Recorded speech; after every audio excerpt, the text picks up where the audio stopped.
के अंदर मॉडल जो है ये अमेरिकन पे अप्लाई नहीं होता, यूरोपियन मॉडल्स के लिए अप्लाई किया जाता है। इसकी क्या वजह है? बात ये कि आपके पास ऑप्शंस दो तरह की हैं, आप that is exercisable on a specific date और option that is exercisable during the period. जब आप स्पेसिफिक डेट के ऊपर बात करते हैं तो टाइम फिक्स हो जाता है कि ये 30 डेज है, 60 डेज है, 90 डेज है, 1 ईयर है, 2 ईयर है, राइट। तो उस सूरत के अंदर कैलकुलेशन बरह रास्त हो जाती है। ब्लैक शोर ऑप्शन प्राइसिंग मॉडल जो है ये इंट्रोड्यूस हुआ 1973 में। दुनिया में ऑप्शंस ट्रेड होना शुरू हुई 1972 के अंदर, तो ये मॉडल उसी के हवाले से आया। अब कोई शख्स 3 दिन बाद एक्सरसाइज करेगा, कोई 13 दिन बाद करेगा, कोई 23 डेज, तो फिर तो लॉ ऑफ प्रोबेबिलिटी के ऊपर आपने एडजस्टमेंट करनी है कि जो जब उसने एक्सरसाइज की उस वक्त एक्सपेक्टेड प्राइस क्या थी। तो वो फिर हम क्या करते हैं कि हम मैच्योरिटी के ऊपर वैल्यू कैलकुलेट कर लेते हैं और ड्यूरिंग द पीरियड उसकी एडजस्टमेंट कैलकुलेट कर लेते हैं। तो इन अदर वर्ड्स के आपके पास जो है हमेशा, चाहे वो यूरोपियन हो या अमेरिकन, पहले कैलकुलेशन यूरोपियन ऑप्शन की ही तौर पे ही होगी और बाद में अगर कोई उसका एडिशनल फीचर है तो उस एडिशनल फीचर की एडजस्टमेंट होगी। जैसे अभी हम डिस्कशन कर रहे थे कि ब्लैक शोर मॉडल के अंदर नो इंटरम कैश फ्लो था, फिर हमने उसको रिलैक्स किया। हमने कहा कि अगर आपके पास इंटरम कैश फ्लो इन्वॉल्व हो जाए, जैसे डिविडेंड यील्ड, या आपके पास जो है कोई फिक्स अमाउंट हो जाए कि ही रिसीव $3 $2 एज अ डिविडेंड, तो हम क्या करेंगे?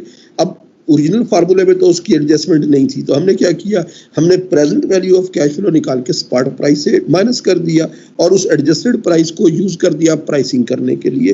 तो इसी तरह जितनी भी आपके पास एक्सटेंडेड फीचर होते हैं वो बेसिक मॉडल के अंदर बाद में उनकी एडजस्टमेंट की जाती है। जी, और कोई क्वेश्चन? जी, मैं एक वर्किंग आपके साथ जो है वो कंप्लीट आपको इसके साथ शेयर। जी बताइए। एक और ये क्वेश्चन था कि आप जब आप वो ये लेते हैं रिटर्न प्राइस लेते हैं, यानी कि रिस्क फ्री रेट लेते हैं, तो कंपाउंडेड के कंटिन्यूसली आप यहाँ पे लिखा हुआ है, तो आप उसको अगर कंपाउंडेड कंटिन्यूसली लिया हुआ है तो ऑलरेडी वो नेचुरल लॉग उसका लिया हुआ है या फिर नेचुरल लॉग फिर दोबारा लेंगे? नहीं, अगर कंपाउंडेड कंटिन्यूसली है तो कुछ नहीं करेंगे। मैं आपके साथ एक वर्किंग शेयर करता हूं, आप देखिए जरा, थोड़ा सा आइडिया हो जाएगा आपको इससे।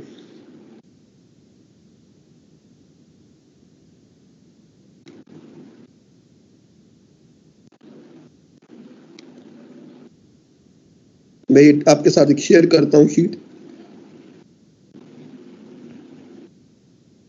मैंने आप डाउनलोड मैं प्लेस करता हूं, आप इसके साथ शेयर होती है। ये जनाब एक एक्सेल शीट आपके सामने आई होगी। जी, शेयर हो गई? Yes sir. राइट। अब इसके अंदर अगर आप देखें तो जब आप investing.com से डाटा डाउनलोड करते हैं तो ये इस ऑर्डर में होता है कि आपके पास 31 दिसंबर से बैकवर्ड वर्किंग है, ये सारी की सारी। मैंने इसमें से ये 2 कॉलम आपके सामने कॉपी किए, ठीक है, एक प्राइस और एक डेट। ये क्लोजिंग प्राइस है, एक ओपन, हाई, लो, बाकी सारे की सारी इंफॉर्मेशन से मेरा कोई कंसर्न नहीं। मैंने ये इंफॉर्मेशन जो है वो पेस्ट कर दी नेक्स्ट शीट के ऊपर। अब इसको मैंने नेक्स्ट स्टेप, ये अब 2 कॉलम नजर आ रहे हैं आपको?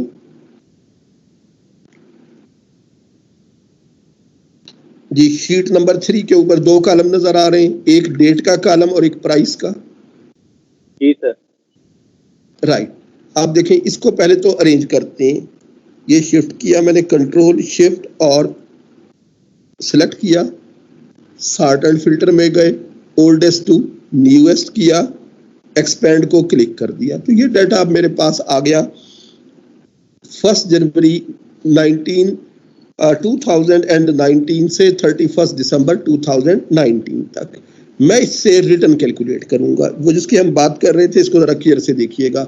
ये मैं जो वर्किंग कर रहा हूं यही आपका प्रोजेक्ट नंबर 2 है कि आपने एक कंपनी के एक्चुअल डाटा पे वर्किंग करनी है। ये OGDCL की मैं वर्किंग आपके सामने कर रहा हूं। Natural log bracket start, second value divided by first value, bracket close, enter ये रिटर्न कैलकुलेट हो गया, जिसको हम लॉग रिटर्न कहते थे। जब आप नेचुरल लॉग से वर्किंग करते हैं तो ये लॉग रिटर्न कैलकुलेट होता है। क्लियर? अब ये क्वेश्चन क्रिएट किस तरह हुआ? अब इस क्वेश्चन में कौन कौन सी इंफॉर्मेशन है? एक तो स्पॉट प्राइस होनी चाहिए कि मेरे पास, मैं अज्यूम करता हूं कि जो भी प्राइस 31 दिसंबर को थी वो स्पॉट प्राइस थी। देखते हैं क्या प्राइस थी। 31 दिसंबर को प्राइस क्या थी? 142.2। The day when I am creating this specific option, ये मैंने इसको कॉपी किया इस प्राइस को और इसे मैंने प्लेस कर दिया एस के सामने। क्लियर हो गया कि ये आपके पास वैल्यू एस की कहां से आती है, ये कैलकुलेट हो गई। अब इसके बाद दूसरे वर्ड की तरफ आते हैं। इस वक्त कंट्री के अंदर रिस्क फ्री रेट क्या चल रहा है? 9% चल रहा है। चंद मिनट पहले अभी क्लास में बात हुई थी। अब ये 9% कंपाउंडेड कंटिन्यूअसली नहीं है, तो हम क्या करेंगे, इसको पहले कंपाउंडेड कंटिन्यूअसली में कन्वर्ट करेंगे। क्या फार्मूला होता है कंपाउंडेड कंटिन्यूअसली के लिए? पहले फार्मूला लगा देता हूं, फिर लिख देता हूं साथ।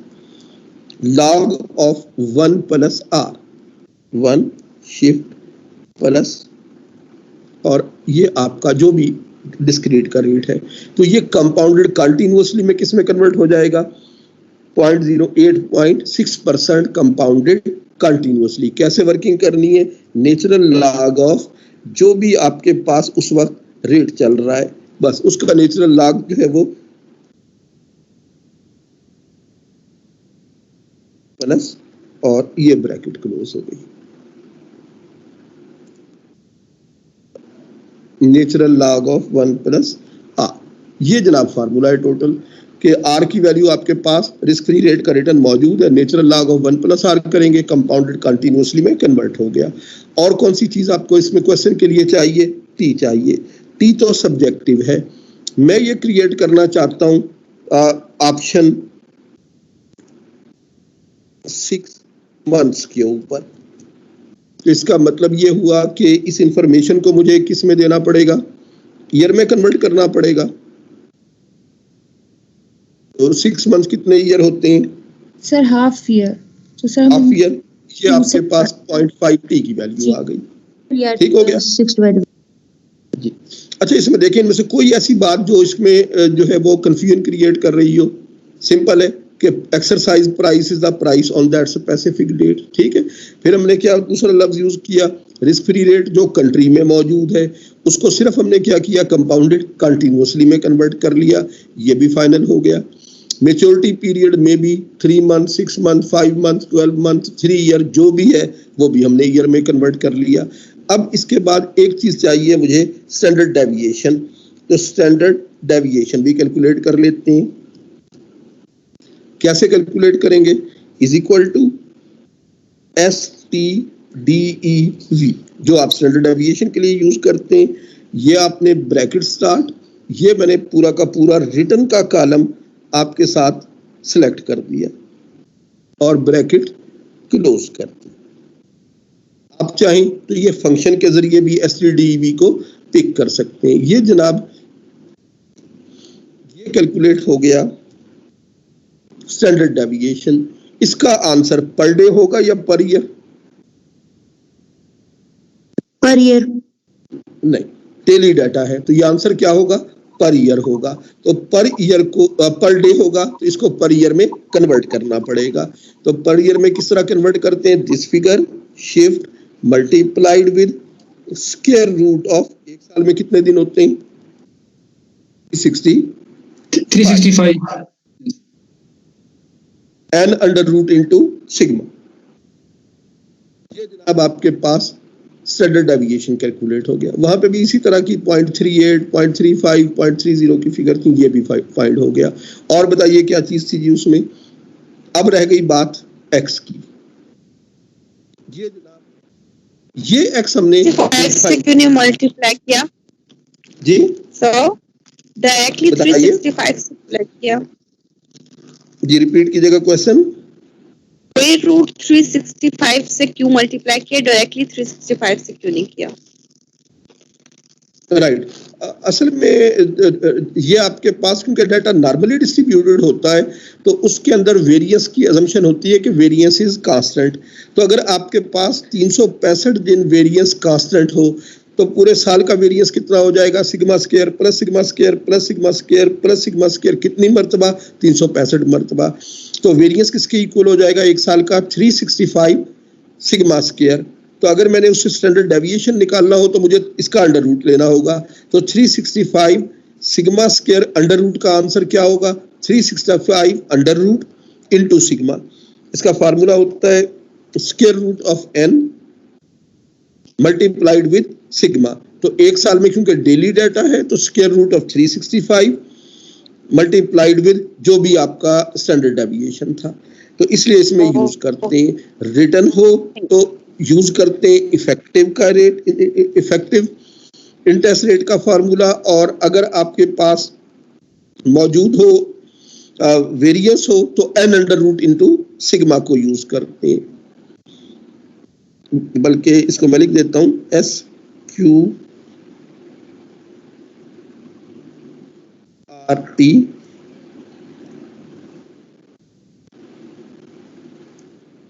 Square root of n। यानी इसका मतलब अगर ये वीकली डाटा होता तो 52 अंडर रूट, मंथली डाटा होता तो ये 12 अंडर रूट। क्योंकि ये डेली डाटा था तो इसलिए हमने क्या यूज किया, इनटू सिग्मा या स्टैंडर्ड डेविएशन जो आपने कैलकुलेट किया हुआ है। ये एनुअलाइज करने का तरीकाकार है। अब आपके पास सारी वैल्यूज आ गई, S, R, T और सिग्मा सब मौजूद है।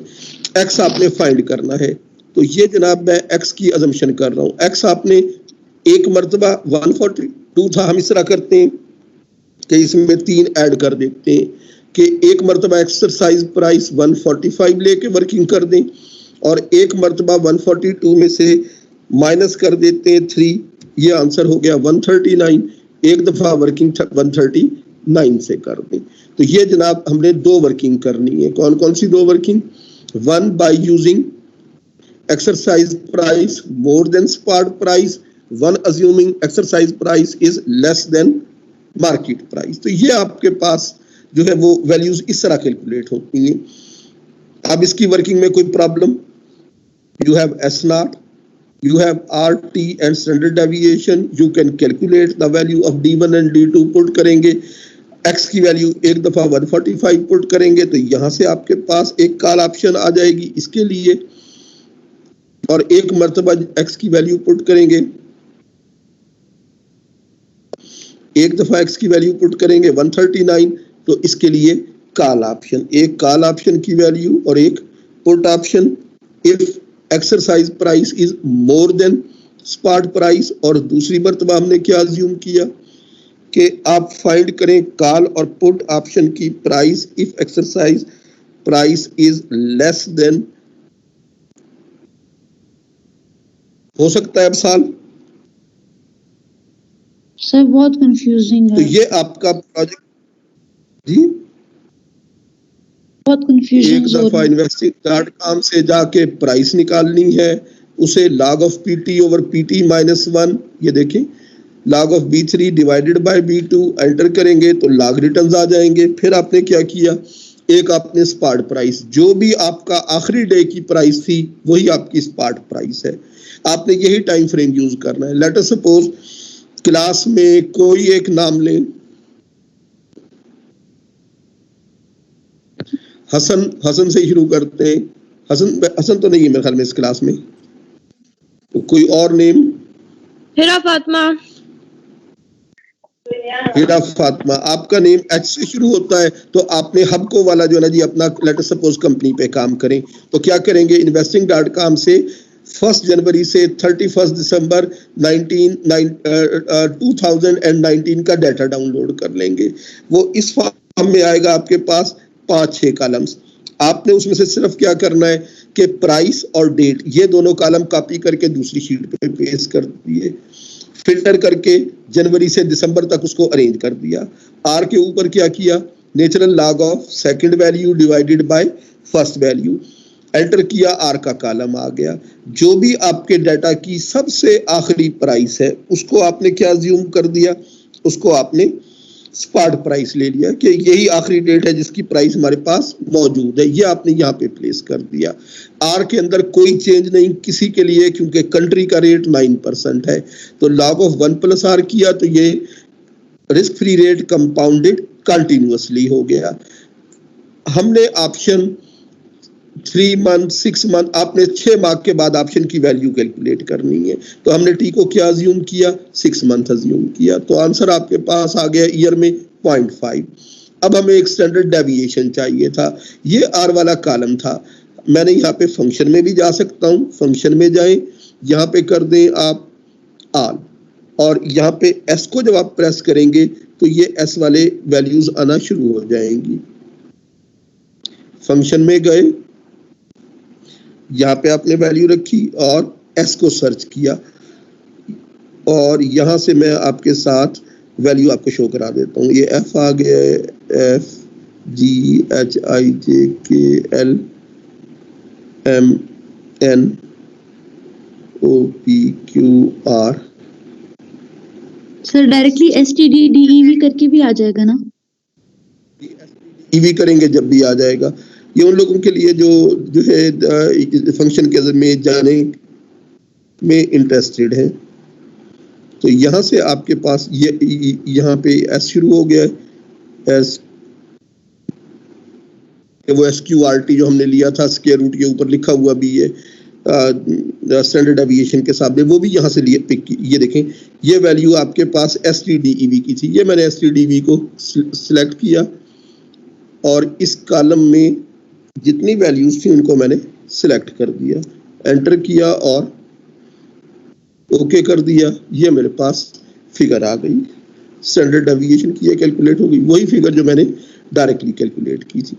बस इसके बाद क्या करना है, इसको हमने मल्टीप्लाई कर दिया 365 अंडर रूट से, तो ये कन्वर्ट हो गई फिगर एनुअल फॉर्म के अंदर। अब इसके बाद एक्सरसाइज प्राइस थी। एक्सरसाइज प्राइस में क्या करना है, एक दफा जो भी आपकी स्पॉट प्राइस थी उसमें 3 रुपीज ऐड कर दें और एक दफा 3 रुपीज माइनस कर दें। यानी इसका मतलब है क्वेश्चन को 2 दफा सॉल्व करना है।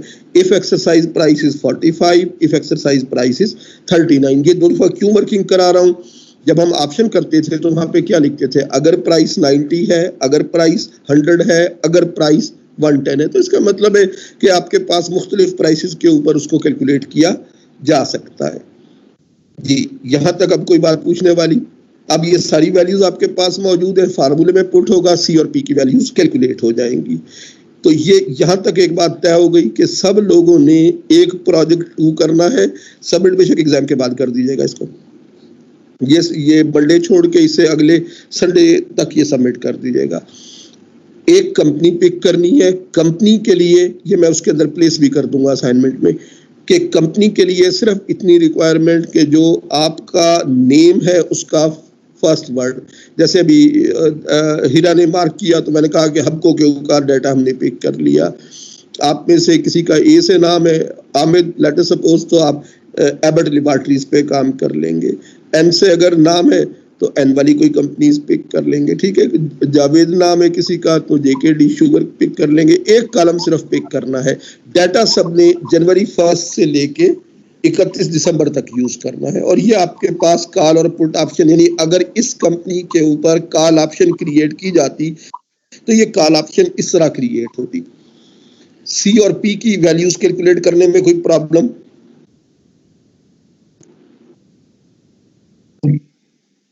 जी कोई क्वेश्चन?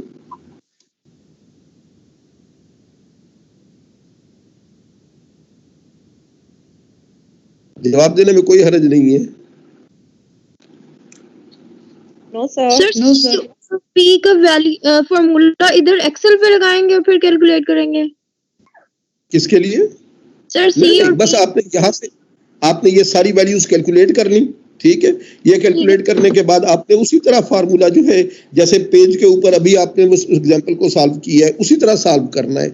ये वर्किंग मैंने इसलिए कराई कि मैंने क्वेश्चन में सारा डाटा लिख दिया था कि S is this, C is this, R is this, sigma is this, वो सारी इंफॉर्मेशन मैंने गिवन कर दी थी, ठीक है। ये वर्किंग मैंने इसलिए कराई कि आपको ये पता रहे कि ये सारी की सारी फिगर कैलकुलेट कैसे होती हैं। तो इसका मतलब है कि अगर क्वेश्चन ये हो कि अगर आज की तारीख के अंदर एक OGDCL के शेयर की ऑप्शन क्रिएट करना हो तो OGDCL के शेयर की ऑप्शन जिसकी एक्सरसाइज प्राइस 145 हो, उसके लिए कॉल ऑप्शन प्रीमियम क्या होगा, उसके लिए पुट ऑप्शन प्रीमियम क्या होगा। अगर आपके पास 3 आंसर हों, एक 139 का, एक 142 का, एक 145 का, तो क्या आप इससे जो है वो क्रिएट कर सकते हैं कि इन तीनों प्राइसेस के ऊपर हमें डिफरेंट ऑप्शन स्ट्रेटजीज किस तरह बन सकती हैं, इन प्राइसेस पे बुल कैसे बन सकता है, कॉल के जरिए बेयर कैसे बन सकता है। तो वो सारी की सारी वर्किंग ऑटोमेटिकली इसके साथ कनेक्ट हो जाती है। ये यहाँ तक सर, कोई ये क्वेश्चन एक्स कोई की बात वैल्यू आपने वाली? कैलकुलेट की है? ये एक्स की जी, वैल्यू एक्स को तो हमने मैंने अज्यूम कैलकुलेट किया कि मार्केट में assume प्राइस 142 थी, आपने भी जी। यही करना है, जो आपके शेयर की प्राइस हो उसमें 3 ऐड कर दें, 3 माइनस कर दें, 5 ऐड कर दें, 5 माइनस कर दें, तो 2 एक्सरसाइज प्राइस आ जाएंगी। Okay sir. लेट सपोज आपका शेयर जो है वो ट्रेड हो रहा था 85 का, तो आपने उसमें 5 ऐड करके 90 कर दिया, 5 सब्ट्रैक्ट करके 80 कर दिया, तो 90 और 80 पे आपने कैलकुलेशन कर दी। एक ही रूल कि अगर इससे इतनी वैल्यू अप हो और इससे इतनी वैल्यू कम हो। वहां पे भी आप देखें कि हम जब टेबल बना रहे थे, या आप जो है Chicago board of option exchange की फाइल को अगर आपने पढ़ा हो तो उसमें आपने देखा होगा कि जो मार्केट में एक्सरसाइज प्राइस होती है, कुछ ऑप्शन उससे ऊपर होती है और कुछ ऑप्शन उससे नीचे होती है। इसलिए हमने भी यहाँ पे 2 ऑप्शंस क्रिएट की, 1 अप 1 बिलो। 142 पे चाहे तो वो भी क्रिएट कर सकते हैं। तो इस तरह जो है वो जो प्रीवियस हमारी वर्किंग थी वो और उसका बैकएंड का डाटा दोनों आपस में कनेक्ट हो जाते हैं। जी, कोई क्वेश्चन यहाँ तक पूछने वाला? वापस आते हैं उसी के ऊपर जो पावर पॉइंट हम बात कर रहे थे।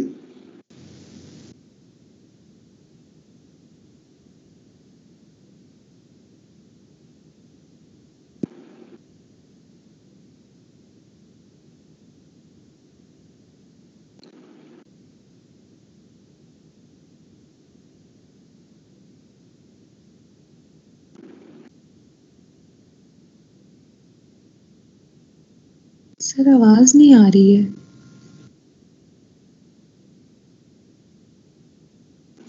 जी देखिएगा, ये शेयर हुई है ये नहीं file, assumptions of Black-Scholes model। Yes sir. Right, अब देखें वहां पे हमने जब उस क्वेश्चन को सॉल्व किया था तो क्या लिखा था, S, X, T, वॉल्टिलिटी और R। अब आपने ये सारी चीजें खुद कैलकुलेट करने का आपको आइडिया हो गया कि T सब्जेक्टिव होता है, 3 मंथ, 6 मंथ, 9 मंथ और 12 मंथ। आपने जितने भी क्वेश्चन देखे होंगे उसमें क्या लिखा होता है कि सितंबर, दिसंबर, जून, जून, सितंबर, दिसंबर, कि वो 3-3 महीने के ऊपर है कि 3 महीने वाली ऑप्शन, 6 मंथ वाली ऑप्शन, 9 मंथ वाली ऑप्शन। अब इस 0.35 का भी आइडिया होगा कैसे आया ये। उन्होंने डेली डाटा से स्टैंडर्ड डेविएशन निकाला, फिर उसको 365 अंडर रूट से मल्टीप्लाई किया, तो ये फिगर वॉल्टिलिटी की आ गई। ये कंट्री का रेट था, इसको उन्होंने सिर्फ क्या किया कि लॉग ऑफ 1 प्लस जो भी रेट था 5% होगा, जो मुझे लगता है इस फिगर को देख के, log of 1 plus 0.05 bracket close enter किया तो कंपाउंडेड कॉन्टिन्यूसली में ये इंफॉर्मेशन ट्रांसलेट हो गई। यहीं से आपने सी और पी की वैल्यूज को फिर फर्दर कैलकुलेट कर लिया। बाकी तो वैल्यूज इस फार्मूले के अंदर सिर्फ प्लेस ही करनी है।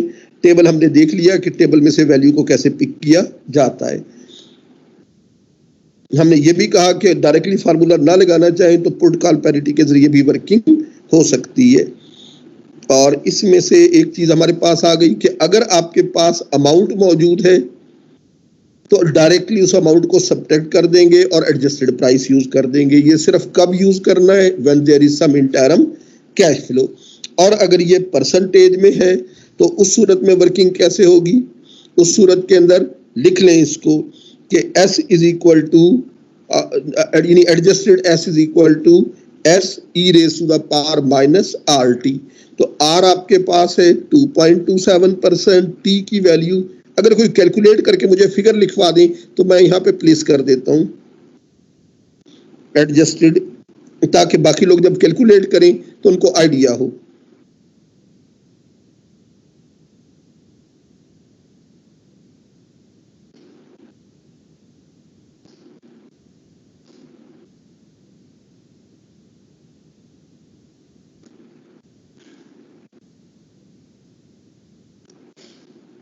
बस ये वाली वर्किंग सिर्फ करनी है इसके अंदर, ख्याल नहीं रहा वरना मैं उसमें से एक्सेल उस वक्त ओपन की थी तो वहीं पे वर्किंग ले लेते बस।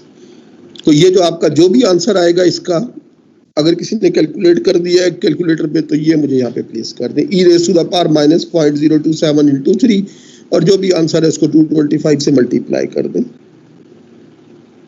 सर 0.64487 आ रहा है। इसको 225 से मल्टीप्लाई करेंगे साथ,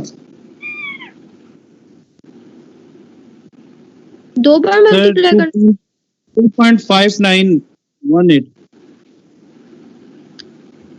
कैसे 2.5918 207.49 sir.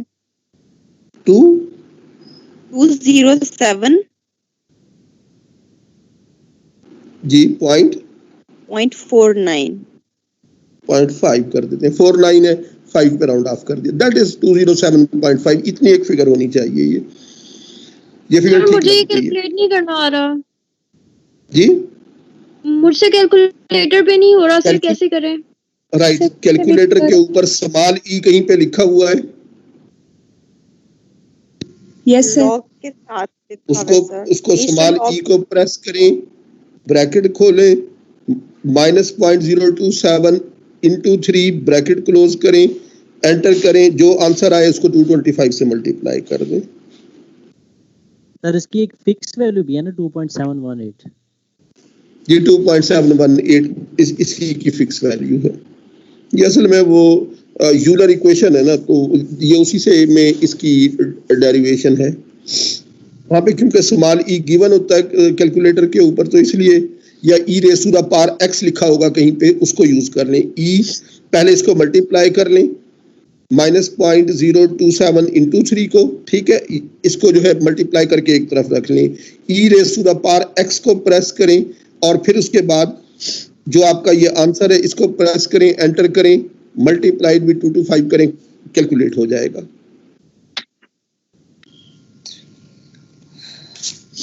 207.49 जी 207.49 जी एग्जैक्टली यही इसका फिगर बनती है। चलें जी आगे चलते हैं। चले अब एक क्वेश्चन अगर रेज करें, what are different factors that influence option premium, तो आंसर क्या आएगा? स्ट्राइक प्राइस, क्योंकि एक तो उसमें एस की वैल्यू थी फार्मूले में, टाइम अंटिल एक्सपायरेशन, क्योंकि टी की वैल्यू आपके पास थी, इसके अलावा स्टॉक प्राइस एस उसमें मौजूद था, अब एक्स भी हो गया, टी भी, एस भी, और क्या चीज थी?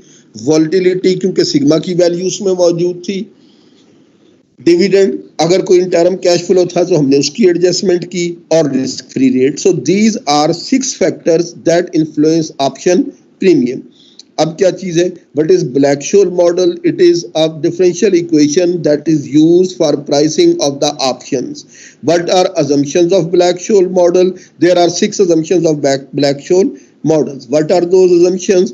That returns are log normally distributed, there is no transaction cost, no taxes, there is no arbitrage, risk-free rate is known and constant over the period, volatility is known and constant over the period, and finally data is normally distributed. So ये 6 assumptions हैं। इसके बाद हमने फार्मूले की बात की। Next question theory में क्या बनता है? What are different factors that influence option premium, तो हमने कहा कि there are the option premium changes with the change in strike price, change in time, change in volatility, change in dividend, change in risk free rate. So these are the factors that influence the option premium. अब one by one इनको देखते हैं। अब इनका क्या effect आता है? Strike price. The lower the strike price for a given stock, the more call option should be worth, because call option lets you buy at a predetermined exercise at a predetermined striking price. आपने अब वो जो option strategies की थी उनमें देखें कि lower stock price के ऊपर प्रीमियम ज्यादा होता था, क्योंकि जब प्राइसेस राइज करती हैं तो लोअर एक्सरसाइज प्राइस के ऊपर कॉल ऑप्शन के एक्सरसाइज होने के चांसेस ज्यादा होते हैं, इसलिए उसका प्रीमियम ज्यादा होता है। इसलिए क्या लिखा, the lower the strike price for a given stock the more call option should be worth. The strike price does not change, not a risk factor. So this concept is meaningful only in considering how much more or less a call with different strike price would be worth. This is the only variable that does not change over the life of the option. आपने जब strike price किसी के साथ तय की तो exercise price अब इस पूरे अरसे के अंदर चेंज नहीं होगी। स्ट्राइक प्राइस हमेशा सेम रहेगी, तो इसके तो चेंज होने का कोई चांस है ही नहीं। लेकिन एक चीज जरूर है कि जब एक्सरसाइज प्राइस लोअर एंड पे होगी तो प्रीमियम ज्यादा होगा, जब एक्सरसाइज प्राइस हायर एंड पे होगी तो प्रीमियम कम होगा। क्यों प्रीमियम ज्यादा होगा? क्योंकि उस ऑप्शन के एक्सरसाइज होने के चांसेस ज्यादा होंगे। और आपके पास हाई के ऊपर प्रीमियम क्यों कम होगा? क्योंकि उस ऑप्शन के एक्सरसाइज होने के चांसेस कम होंगे। Time maturity, the longer the time until expiration the more the option is worth। जितना आप जो है फ्यूचर में फर्दर मूव करते चले जाएंगे, अनसर्टेनिटी बढ़ती चली जाएगी, रिस्क बढ़ता चला जाएगा, तो प्रीमियम को ज्यादा होना चाहिए। यानी इसका मतलब है 3 मंथ और 6 मंथ, ये भी आपने जो वर्किंग की 6 मंथ थी, इसी को अगर बाकी सारे पैरामीटर सेम रखें और 1 ईयर पे वर्किंग करें तो कॉल ऑप्शन का आंसर हायर होगा। The option premium increases for more distant expirations for puts and calls. Time value decay or the decrease in the value of call option as the time elapses is measured by the options theta. Yes, एक दफा आपने एक option की, let us suppose 6 month की, आज जो है let us suppose हम कहते हैं ये को मई है, ये को मई को 6 महीने की हमने एक कॉल ऑप्शन की। जैसे जैसे कॉल ऑप्शन जो है आप मैच्योरिटी डेट की तरफ मूव करते चले जाएंगे, अनसर्टेनिटी कम होती चली जाएगी। इसका मतलब है कि कॉल ऑप्शन प्रीमियम जो है वो कम होते चले जाना चाहिए। ये लॉजिकल है। आज से 6 माह की अनसर्टेनिटी, 3 महीने के बाद सिर्फ 3 महीने की अनसर्टेनिटी, तो इसलिए टाइम वैल्यू डिके का लफ्ज जो है वो यूज किया कि as you move towards the expiration day the call option premium decreases. Theta is the measure of sensitivity of call option price to the time remaining until expiration। जी बताइए sir. जैसे हम कहते थे कि रिस्क प्रीमियम, जब हमें risk premium मिलता है, जितना आप ज्यादा डे रिस्क लेंगे, जितना लॉन्ग टाइम के लिए होगा उतना आपको ज्यादा रिस्क प्रीमियम मिलेगा, ये भी वैसा ही है? जी बिल्कुल सही। उसकी वजह यह है कि जो सेलर है उसने कैश रिसीव करना है, तो जितनी लॉन्ग टर्म आपके पास कॉल ऑप्शन होगी, इतना उस जो है अनसर्टेनिटी ज्यादा होगी, तो सेलर ज्यादा पैसे डिमांड करेगा। इसमें 2 बातों की डिबेट हुई है। एक तो ये कि एक हमारे पास 3 मंथ की कॉल ऑप्शन है और एक 1 साल की कॉल ऑप्शन है, तो 3 मंथ वाली कॉल ऑप्शन का प्रीमियम कम होगा, 1 साल वाली कॉल ऑप्शन का प्रीमियम ज्यादा होगा। अब दूसरा आ गया, आपने एक 3 महीने की कॉल ऑप्शन जो है वो परचेज कर ली। परचेज करने के बाद जैसे जैसे वक्त गुजरता जाएगा वैसे वैसे एक्सपायरेशन जैसे जैसे करीब आती चली जाएगी तो कॉल ऑप्शन प्रीमियम कम होता चला जाएगा, क्योंकि अनसर्टेनिटी कम होती चली जाएगी। यहाँ पे जो लफ्ज थीटा है इसको मैं थोड़ा सा आगे जाके दोबारा एक्सप्लेन करता हूँ। Stock price, the higher the stock price the more a given call option is worth। a call option holder benefit from the rise of the stock price।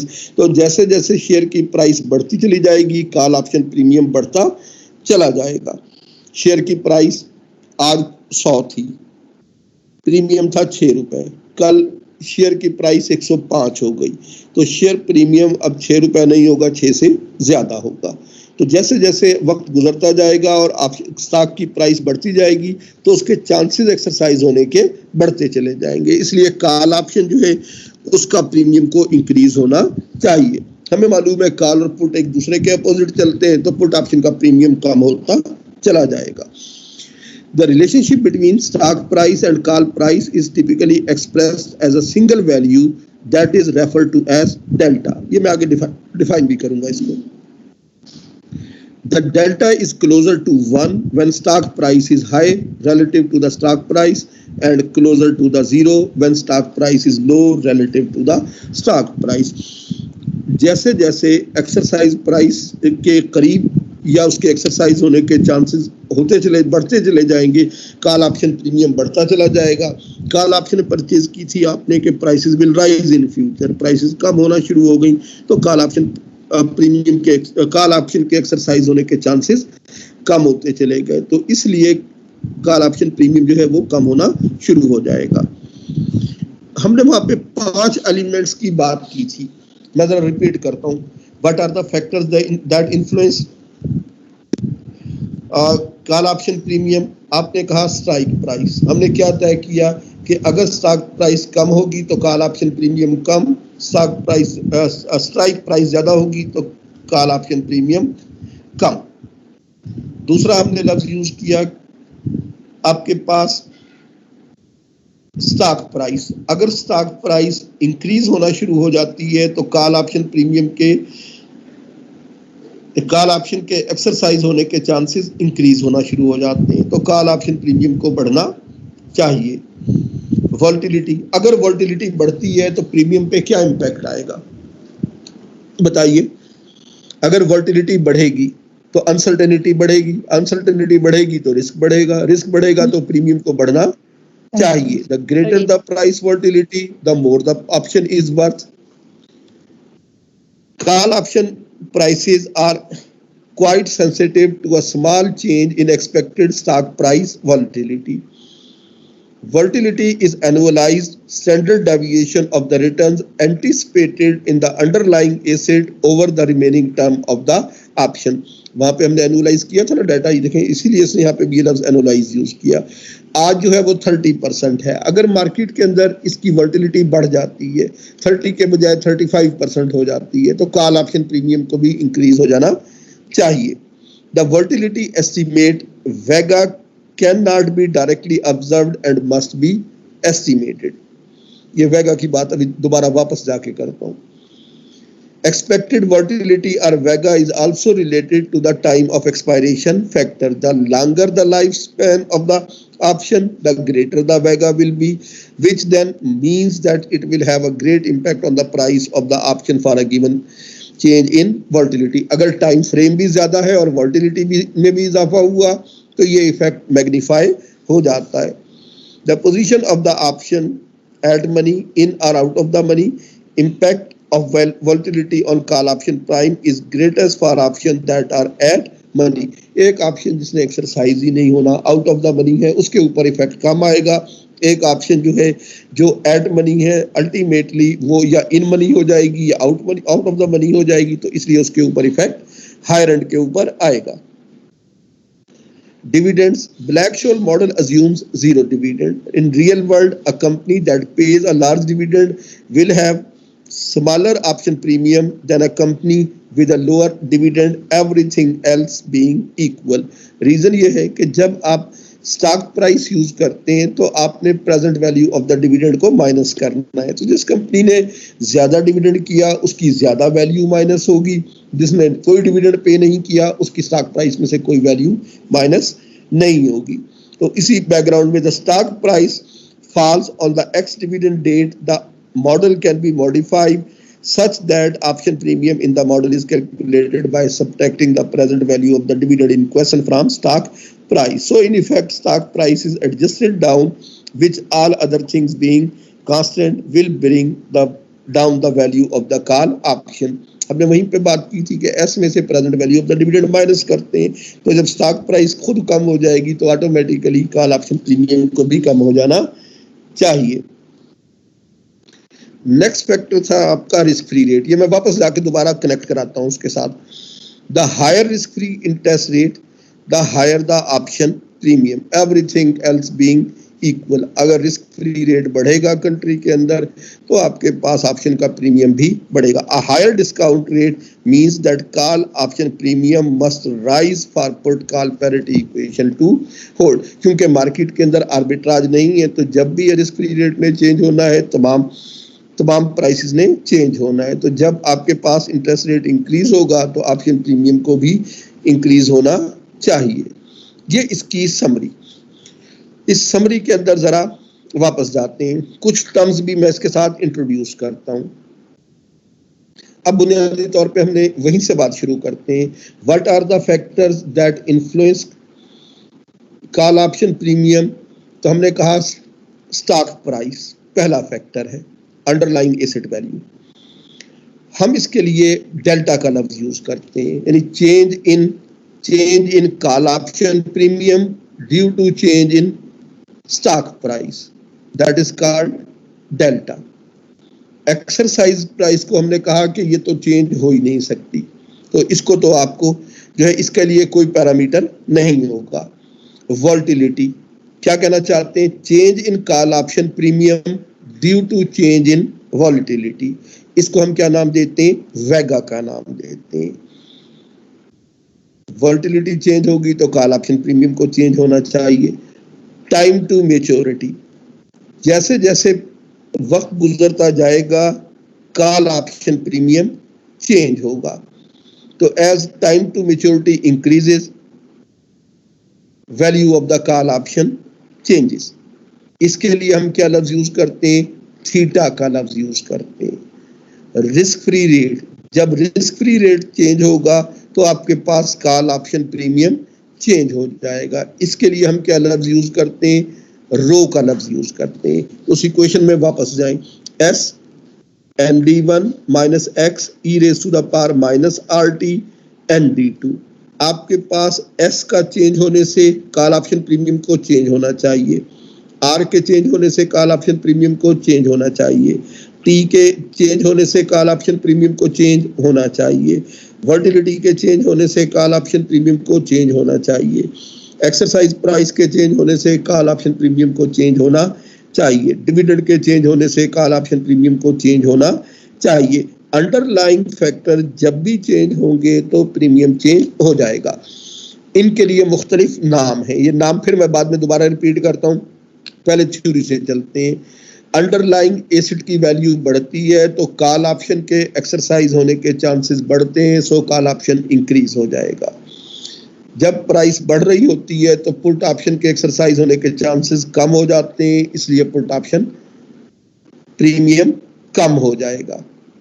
Exercise price, जितनी एक्सरसाइज प्राइस जो है वो आपके पास लो है, exercise होने के chances ज्यादा है। एक्सरसाइज प्राइस बढ़ेगी तो कॉल ऑप्शन के एक्सरसाइज होने के चांसेस कम हो जाएंगे। वोलेटिलिटी बढ़ेगी, अनसर्टेनिटी बढ़ेगी, सो कॉल ऑप्शन प्राइसेस जो है उनको कॉल ऑप्शन जो है प्राइसेस जो है उनको बढ़ना चाहिए।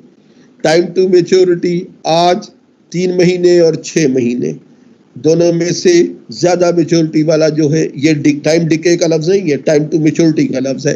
3 मंथ 6 मंथ, जितना आपके पास ये टाइम फ्रेम बढ़ेगा इतना कॉल ऑप्शन प्रीमियम इंक्रीज होता चला जाएगा। जब रिस्क फ्री रेट बढ़ेगा तो कॉल ऑप्शन प्रीमियम जो है उसके बढ़ने के चांसेस हैं। क्यों बढ़ने के चांसेस है? रिस्क फ्री रेट बढ़ेगा तो डिस्काउंट रेट बढ़ेगा, डिस्काउंट रेट बढ़ेगा तो प्राइसेस जो है उसकी चेंज होने की तरफ जाएंगी। डिविडेंड अगर हायर है तो कॉल ऑप्शन प्रीमियम कम हो जाएगा क्योंकि बड़ी रकम माइनस होगी एडजस्टमेंट के लिए। और अब क्योंकि प्राइस जो है उसके 2 कंपोनेंट हैं, एक आपके पास कैपिटल गेन यानी appreciation in the value of the asset, और दूसरी आपके पास डिविडेंड। डिविडेंड के ऊपर तो शेयर होल्डर का राइट नहीं है, तो इसका मतलब है कि रिटर्न का डिविडेंड यील्ड वाला पोर्शन ऑप्शन के साथ लिंक नहीं करता, इसलिए इसने एक्सक्लूड होना है। तो अगर एक्सक्लूड होने वाली अमाउंट इंक्रीज होती चली जाएगी तो इसके साथ साथ जो है आपके पास जो है इसलिए आपके पास जो है उस स्पेसिफिक कॉल ऑप्शन प्रीमियम को कम होना चाहिए। रीजन ये है कि प्राइस अगर लोअर साइड पे जाएगी तो आपके पास कॉल ऑप्शन के एक्सरसाइज होने के चांसेस भी कम होते चले जाएंगे। पुट ऑप्शन को डिफाइन करना है 1 बाय 1, मेरा ख्याल है कि इसको जो है वो देखते हैं कि कौन इसको डिफाइन करता है। सर सबसे पहले मेरा ख्याल है कि बात शुरू करते हैं। सर मैंने क्वेश्चन पूछना बताइए सर, टाइम टू मैच्योरिटी और टाइम डिकेइंग का डिफरेंस एक दफा मुझे क्लियर कर दें। राइट, टाइम टू मैच्योरिटी का मतलब ये है कि 6 month time option versus 1 year time option, ठीक हो गया, ये टाइम टू मैच्योरिटी है। टाइम डिकेइंग का मतलब है कि एक मर्तबा आपने एक ऑप्शन खरीद ली और वो जो ऑप्शन खरीदी अब वो ऑप्शन जो है उसमें वक्त जो है वो आज आपने खरीदी 3 माह की थी, 1 महीने के बाद उसकी रिमेनिंग लाइफ कितनी रह गई? 2 मंथ रह गई। एक और माह के बाद उसकी रिमेनिंग लाइफ कितनी रह गई? 1 मंथ रह गई। तो जो टाइम टू डिके के अंदर क्या होगा कि अनसर्टेनिटी कम होगी, जिसकी वजह से कॉल ऑप्शन प्रीमियम कम हो जाएगा। टाइम टू मैच्योरिटी में हम 2 ऑप्शंस विद डिफरेंट लाइफ जो है उसको कंपेयर कर रहे हैं। टाइम टू डिके के अंदर एक ऑप्शन अपनी डेट ऑफ इनिशिएशन से मूव कर रही है टुवर्ड डेट ऑफ मैच्योरिटी। आज हमने खरीदी एक ऑप्शन यकम अप्रैल को, उसकी लाइफ कंप्लीट होना थी 30 जून को, तो आपका कुछ जो है वो टाइम फ्रेम था, उसका आपने प्रीमियम पे कर दिया। अब यकम अप्रैल के बाद जब आप यकम मई पे पहुंचेंगे तो आपके पास ये टाइम फ्रेम कम हो जाएगा। ये टाइम फ्रेम कम होगा तो इसका मतलब है कि इसके ऊपर जो टाइम का कंपोनेंट प्रीमियम का था वो भी डिक्रीज होना चाहिए। तो एक ऑप्शन के अपनी लाइफ के दौरान जब हम बात करते हैं तो टाइम टू डिके की बात करते हैं, और जब हम 2 different options with different calendar life की बात करते हैं तो टाइम टू मैच्योरिटी का लफ्ज यूज करते हैं। चलें जी, अंडरलाइन एसेट की वैल्यू अगर बढ़ती है तो जी बताइए। ये टाइम डिके का हमें इसका कोई यूज तो नहीं है, बिकॉज हमने तो ऑप्शन बाय कर ली है, तो उसका हमने ऑप्शन बाय करने के बाद अब ये ट्रेडेबल ऑप्शन है ना, अगर ये ट्रेडेबल ऑप्शन है तो इसका मतलब है कि इसका ऑप्शन प्रीमियम बदलता चला जाएगा, हर रोज मुख्तलिफ होगा इसका। आज 6 रुपए पे खरीदी है, कल 5 रुपए 70 पैसे होगा, परसों जो है ये 5 रुपए 50 पैसे रह जाएगा, 5 रुपए 25 पैसे रह जाएगा। ये जो डेली बेसिस के ऊपर चेंज आ रही है उनमें से एक एडजस्टमेंट टाइम की भी है। ठीक है सर, ठीक है, थैंक यू। इसकी मैथमेटिकल वर्किंग हम करेंगे कि 2 महीने के बाद टाइम का कंपोनेंट जो है उसका क्या इफेक्ट आएगा, 1 महीने के बाद टाइम के कंपोनेंट का क्या इफेक्ट आएगा। जी सर, ये कॉन्ट्राडिक्टरी अजम्पशन नहीं है सर। उसके अंदर अजम्पशन में हमने एक्सपायरेशन डेट का जो था उसमें तो ये कहा था कि ऑन एक्सपायरेशन और मैच्योरिटी डेट, तो मैच्योरिटी टाइम टू मैच्योरिटी और टाइम डिके इसका थोड़ा सा आपस में कॉन्ट्राडिक्ट नहीं कर जाता? ये 2 मुख्तलिफ चीजें हैं और ये कंट्राडिक्ट नहीं। आप देखें कि मेरे पास एक ऑप्शन 1 जनवरी को मैं परचेज करता हूं और उसका मैच्योरिटी डेट है 31 मार्च। एक ऑप्शन जो है मैं परचेज करता हूं 1 जनवरी को, उसकी मैच्योरिटी डेट है 30 जून। तो दोनों में से बाकी सारी चीजें अगर इक्वल हों तो इन दोनों में से किसका प्रीमियम ज्यादा होगा? हमने कहा कि जिसकी लाइफ 6 मंथ है, जिसका टाइम टू मैच्योरिटी 6 मंथ है, उसका प्रीमियम ज्यादा होगा क्योंकि उसका टाइम फ्रेम ज्यादा है, तो अनसर्टेनिटी ज्यादा है। एग्री? अब जो आपने कहा कि मैंने 3 महीने वाली ऑप्शन परचेज की, अब आज उसमें 3 महीने की अनसर्टेनिटी है, 1 महीना गुजरेगा तो अनसर्टेनिटी बढ़ जाएगी या कम हो जाएगी? कम हो जाएगी, 2 महीने की रहेगी सर, कम हो जाएगी, तो थोड़ा सा कम हो जाएगा। एक और महीना आगे जाएंगे और अनसर्टेनिटी कम हो जाएगी, तो इसका मतलब है कि अब उसका टाइम टू मैच्योरिटी सिर्फ 1 महीना रह गया है। तो जैसे जैसे वो अपनी मैच्योरिटी डेट की तरफ मूव करता जाएगा उसका टाइम का जो प्रीमियम है वो कम होता चला जाएगा। इसका मतलब ये हुआ कि आज कॉल ऑप्शन 7 रुपए की है, तो 2 महीने के बाद जो टाइम का वैल्यू ऑफ मनी थी इसमें से वो माइनस हो जाएगी 2 महीने की, और ये ऑप्शन जो है 7 रुपए में से कुछ 60 पैसे 1 रुपया माइनस होके ये 6 रुपए रह जाएगी। जी, और कोई क्वेश्चन? सर ये पूछा था सर, जी बताइए सर। ये पूछा था सर, जो डिविडेंड है उसमें जो कॉल है वो माइनस आ रहा है, पुट में प्लस आ रहा है, सर ये ऑपोजिट नहीं होना चाहिए सर? नहीं, उसकी वजह ये है कि जब आप बड़ी फिगर माइनस करेंगे तो पुट ऑप्शन के एक्सरसाइज होने के चांसेस, पुट ऑप्शन को हम किस पे प्लान करते हैं? डिक्रीजिंग प्राइसेस की तरफ करते हैं, तो पुट की जो है वो रिस्क बढ़ जाएगा, ज्यादा हो जाएगा पुट का रिस्क। यानी प्राइस अगर बढ़ती है तो उस सूरत में कॉल ऑप्शन के एक्सरसाइज होने के चांसेस ज्यादा होते हैं। तो डिविडेंड अगर बढ़ेगा तो एस की वैल्यू स्मॉल हो जाएगी, तो कॉल ऑप्शन एक्सरसाइज नहीं होगी, इसलिए जो है वो माइनस में जा रही है। पुट ऑप्शन डिक्रीजिंग प्राइसेस के ऊपर है, जितनी बड़ी फिगर माइनस होगी इतना उसके एक्सरसाइज होने के चांसेस हायर एंड पे चले जाएंगे, इसलिए उसकी वैल्यू प्लस में होगी। अब देखें अंडरलाइंग स्टॉक, अगर शेयर की वैल्यू बढ़ती है तो पुट ऑप्शन तो डिक्रीजिंग प्राइसेस पे एक्सरसाइज होती है, तो पुट एक्सरसाइज होने के चांसेस कम हो जाएंगे, तो साइन क्या हो गया, माइनस हो गया। एक्सरसाइज प्राइस का हमने जब ऑप्शन स्ट्रेटेजीज की थी तो हमने उसको 12 देखा कि जो पैटर्न कॉल ऑप्शन का था पुट ऑप्शन का उसके अपोजिट होता है, क्योंकि एक वक्त में एक ही बात मुमकिन है कि या प्राइस बढ़ रही होगी या प्राइस कम हो रही होगी, तो ये दोनों एक दूसरे के क्योंकि अपोजिट होती हैं, तो इसलिए हायर एक्सरसाइज प्राइस के ऊपर प्रीमियम ज्यादा, लो एक्सरसाइज प्राइस के ऊपर पुट ऑप्शन प्रीमियम कम। वोलेटिलिटी अनसर्टेनिटी है, अनसर्टेनिटी कहीं बढ़ेगी, रिस्क प्रीमियम बढ़ता चला जाएगा। टाइम टू मैच्योरिटी अनसर्टेनिटी है, जितना ये बढ़ती चली जाएगी इतना प्रीमियम बढ़ता चला जाएगा। पुट ऑप्शन और बायर और सेलर क्या रिस्क फ्री रेट उसको एक ही तरह इफेक्ट करेगा, रिक्वायर्ड रेट ऑफ रिटर्न को अपोजिट वे से इफेक्ट करेगा, इसलिए रिस्क फ्री का के अंदर पुट ऑप्शन का जो साइन है वो माइनस होगा। डिविडेंड कॉल ऑप्शन को डिक्रीज करेगा, माइनस कर रहा है, तो पुट ऑप्शन के एक्सरसाइज होने के चांसेस बढ़ जाएंगे, इसलिए वो पॉजिटिव आएगा।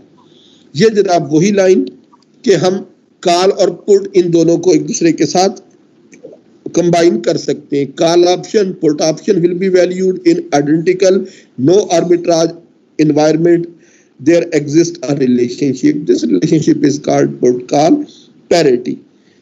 और अगर ये put call parity है तो it states that, ये मैंने इक्वेशन ये आपको ड्राइव ही करा दी थी वहां पे, तो वही इक्वेशन है P plus S is equal to, वहां पे मैंने S लिखा था तो इसका भी ये नॉट उड़ा देते हैं। नॉट ये शो करता है कि ये करंट स्पॉट प्राइस की बात हो रही है, और ये जनाब आपके पास पहला हिस्सा इसका मुकम्मल हुआ। यहां तक कोई क्वेश्चन आपके ज़हन में? यहां तक हमने जो आंसर किए आज उनकी बात करते हैं।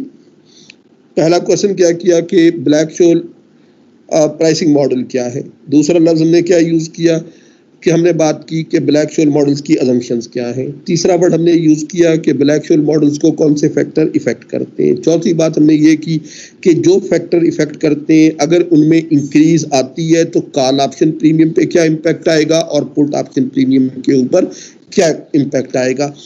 इस स्पेसिफिक डायग्राम में आपने जब हम लफ्ज़ चेंज यूज करते हैं तो चेंज के दो हिस्से होते हैं। कौन कौन से दो हिस्से होते हैं चेंज के? एक कहलाता है डायरेक्शन, दूसरा कहलाता है मैग्नीट्यूड। तो यहाँ पे हमने डायरेक्शन तो बता दी कि इंक्रीज होगा या डिक्रीज होगा, उसका मैग्नीट्यूड क्या होगा ये मैग्नीट्यूड अभी तक हमने नहीं बताया। मैग्नीट्यूड को हमने कैलकुलेट करना है, अभी आज नहीं करेंगे, इतना टाइम नहीं है कि ये सारे के सारे 6 फैक्टर्स जो है अगर इंक्रीज होते हैं तो प्राइस में, यानी कॉल ऑप्शन अगर शेयर प्राइस में 1 रुपए का इजाफा हो जाए तो कॉल ऑप्शन प्रीमियम में क्या इंक्रीज आएगी। अगर वोलेटिलिटी 30% से 40% हो जाए तो प्रीमियम में क्या फ़र्क आएगा।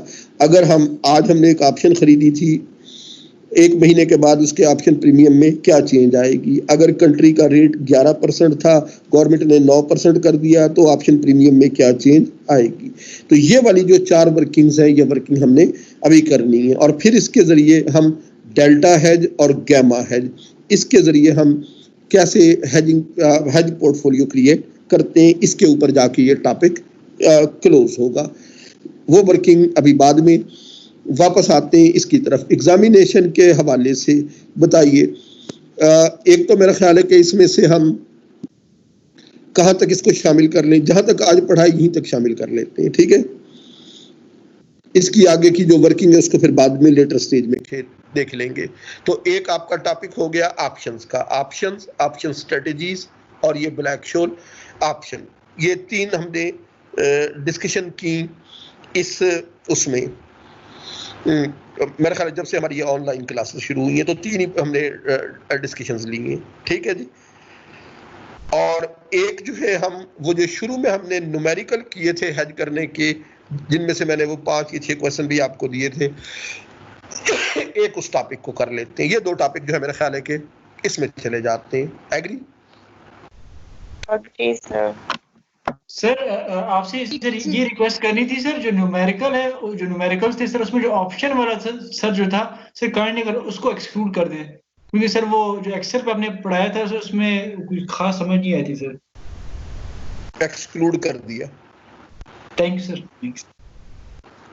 ऑप्शन वाला सेक्शन जो है उसमें से एक्सक्लूड कर दिया। ऑप्शन का इधर से बहुत सारा चीजें आ गई हैं, तो वहां पे एक 3 हो गई, money market hedge, no hedge, discount, future और फॉरवर्ड, 5 चीजें हैं उसमें। ठीक हो गया। तो इनकी थ्योरी भी आएगी मनी मार्केट हेड से रिलेटेड, हमने स्टार्ट में पढ़ी थी सारी। अब बात ये कि टोटल 2 क्वेश्चंस हैं, एक न्यूमेरिकल दूंगा उन्हीं 5 क्वेश्चंस में से, और एक जो है इन ऑप्शंस में से। इन ये जो पिछली 3 क्लासेस हैं, एक क्वेश्चन इससे बनाऊंगा और एक उनमें से बनाऊंगा क्वेश्चन। अब ये कैसे करूंगा, ये एक अलग चीज है। अब कोशिश ये करूंगा कि पेपर का जो टाइम फ्रेम है वो 1 आवर 1 घंटा 10 मिनट इससे ज्यादा जो है वो ना हो। यानी बुनियादी तौर पे ये एक आप इसको एक बिग क्विज के बैकग्राउंड में इसको देखें। जैसे मैं मिड टर्म के पेपर दिया करता हूँ वैसा पेपर नहीं होगा, क्योंकि वो फिर करेंगे उसी वक्त एक ही मर्तबा जब मैदान में उतरेंगे। Right sir. क्या ख्याल है? फिर हफ्ते मंडे को ट्राई करें इसको। Yes sir, right. मंडे में ही जाते हैं, मंडे को इंशाल्लाह ताला क्लास होगी। मंडे ना रखिए, क्योंकि देखें नेक्स्ट वीक में फिर प्रोजेक्ट फाइनेंस का भी पेपर आएगा जुमेरात को, क्योंकि उसमें तो कोई दूसरी चॉइस है ही नहीं ना, क्योंकि उससे तो आगे हम जा नहीं सकते। AQT का भी पेपर आएगा नेक्स्ट वीक के अंदर, तो मेरा ख्याल है कि इसको मंडे में ले जाएं, मंडे में ही देते हैं जी सर। 1 मई अगर फ्राइडे को रख लें आप, 1 मई फ्राइडे। तो ये देख लें बाकी लोग जो प्रोजेक्ट फाइनेंस में, क्योंकि उनका थर्सडे को उसका भी पेपर होगा। सर ठीक है 1 मई जी। बाकी क्लास 1 मई का नोटिफिकेशन निकाल दें, क्या ख्याल है? अल्लाह के बंदे बोलो तो सही। सर इसी वीक ठीक है सर, जितना पेंडिंग होता जाएगा फिर ऐसे ही। सर मंडे सही है सर, मंडे सही है सर। सर मंडे में ये है ना सर, क्योंकि बाकी भी काफी स्टूडेंट्स मंडे को ट्राई करते हैं, कोई नहीं, परेशान होने की जरूरत नहीं, अल्लाह ताला बेहतर करेगा। यस सैटरडे को हम इस तरह कर लेते हैं कि 1 आवर का तकरीबन एक सेशन कर लेते हैं, इस तरह कर लेते हैं कि 3 to 4 के दरमियान ये सेशन कर लेते हैं।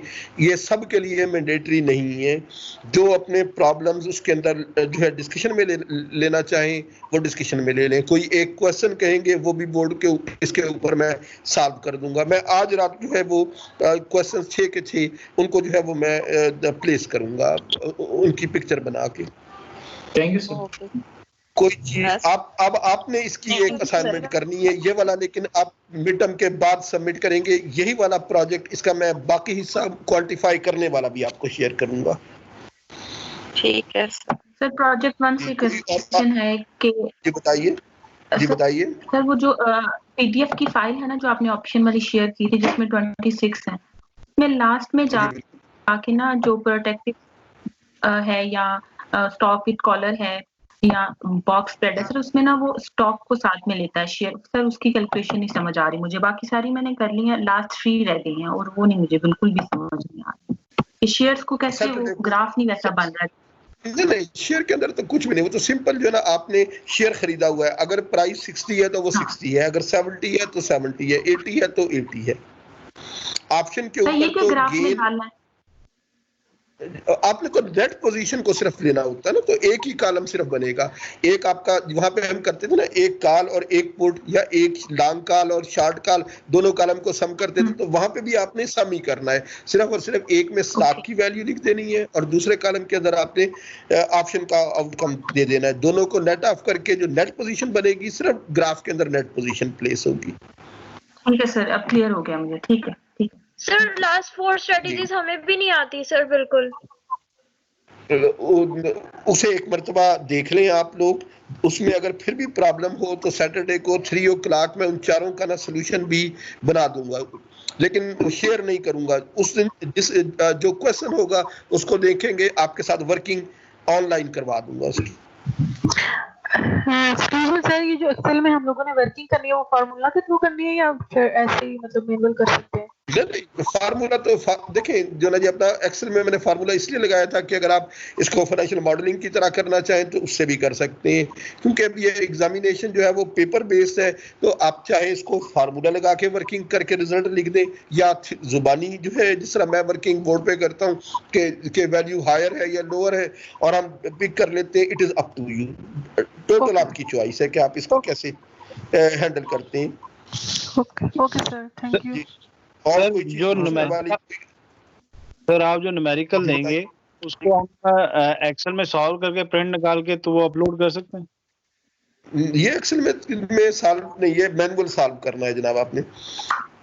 न्यूमेरिकल जो है ना वो मैनुअल कागज पे करेंगे, उसकी पिक्चर बनाएंगे और उसको भेजेंगे। फिक्र ना करें, उसके अंदर मैं आपको एक्सेल में करने की जगह नहीं दूंगा कि आप एक्सेल में जा सकें। सर मेरा इस जो आज का लेक्चर है उसमें से एक क्वेश्चन है सर। जब D1 कैलकुलेट करते हैं, हम नेचुरल लॉग लेते हैं, वो हमने कैलकुलेटर के थ्रू लेना है।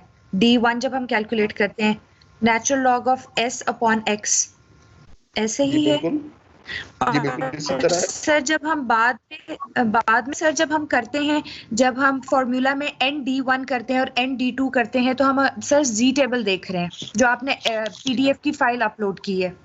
एम आई राइट सर? जी बिल्कुल सही। सर मुझे ठीक है सर, मुझे कंफ्यूजन थी इसमें। Thank you sir.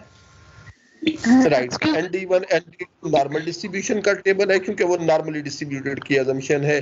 कैलकुलेटर पे जब आप वर्किंग करेंगे तो LOG नहीं, LN वाला जो है उसको यूज करेंगे, यानी small e raise to the power x जो है उसके साथ LN का वर्ड यूज होगा। नेचुरल लॉग यूज करना है, प्रिंसिपल नहीं यूज करना।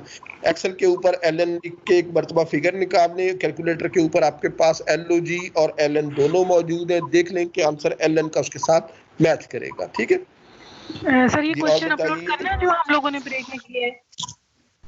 जी ये वाला अपलोड कर दें क्वेश्चन, ये क्वेश्चन अपलोड कर दें। कहाँ पे करना है? ये एक पिक्चर भेजी हुई है हीरा आपने। जी सर, मेरा एक क्वेश्चन है। जी बताइए सर। हमने जब क्लास में वर्किंग की थी तो हमने इस तरह से किया था ना कि एक हमारे पास बाइंग प्राइस और सेलिंग प्राइस, जैसे आपने कहा था कि पहली प्राइस ये होती है, सेकंड ये होती है। जी बिल्कुल ठीक। तो जब हमने चैप्टर 1 की रीडिंग की है जी, तो उसमें इन्होंने ऑफर का लफ्ज क्या होगा? जी बिड और ऑफर है, तो उसमें हम कैसे फिर करेंगे, थोड़ा सा उसमें बता दें। बिड के लिए बाय का लफ्ज और ऑफर के लिए सेल का लफ्ज। ठीक है जी, वही ऑर्डर है। सिर्फ ये देखें, वो जो आपने क्वेश्चन यहाँ पे भेजा हुआ था उसके अंदर देखें कि वो यूके की कंपनी है, वो क्या करना चाहते हैं, पाउंड्स को कन्वर्ट करना चाहते हैं डॉलर्स के अंदर। राइट, यही चीज है। सर एक सेकंड, मुझे वो मिल नहीं रहा, मैं वो खोल रही हूँ एक मिनट।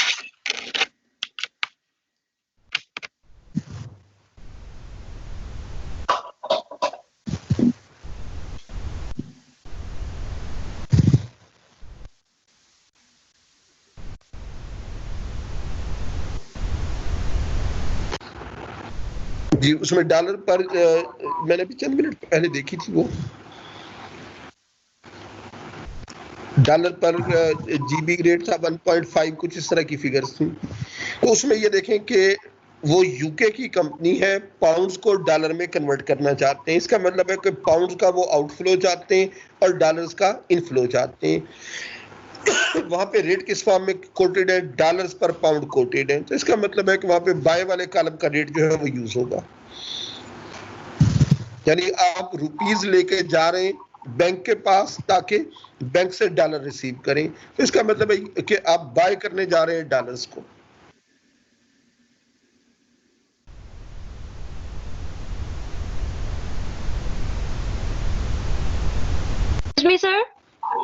सर ये जो एग्जांपल दी हुई है ना नोट्स में, जो हमारा फर्स्ट चैप्टर जो रीडिंग के लिए था, जी बिल्कुल, उसमें एग्जांपल 1.1 थी ना, तो उसमें इन्होंने सेलिंग रेट लिया हुआ था और बाइंग रेट, ये चीज थोड़ा डिफरेंट था, इसमें ऑपोजिट था। नहीं, असल में ना ये मैं रिपीट करता हूँ, ये इंफॉर्मेशन जो है ना, एक कहलाता है डायरेक्ट कोड, एक कहलाता है इनडायरेक्ट कोड, ठीक है।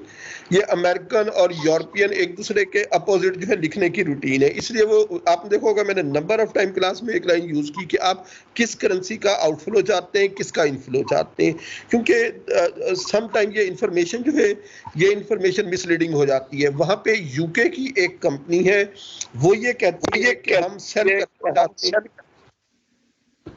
करना चाहते हैं 100 मिलियन पाउंड्स। अब रेट किस फॉर्म में है? पाउंड्स पर डॉलर नहीं है, बल्कि किस फॉर्म में है? डॉलर्स पर पाउंड है। टेबल के अंदर जो रेट गिवन है, इसका मतलब है कि डॉलर का आपने आउटफ्लो करना है, सॉरी पाउंड का आपने आउटफ्लो करना है, उसने सेल का लफ्ज यूज किया, और बाय और इनफ्लो करना है आपने डॉलर में। वहां पे इंफॉर्मेशन क्योंकि डॉलर पर पाउंड गिवन है, तो इसका मतलब है कि बिड वाले कॉलम का जो रेट है वो उसने पिक किया होगा।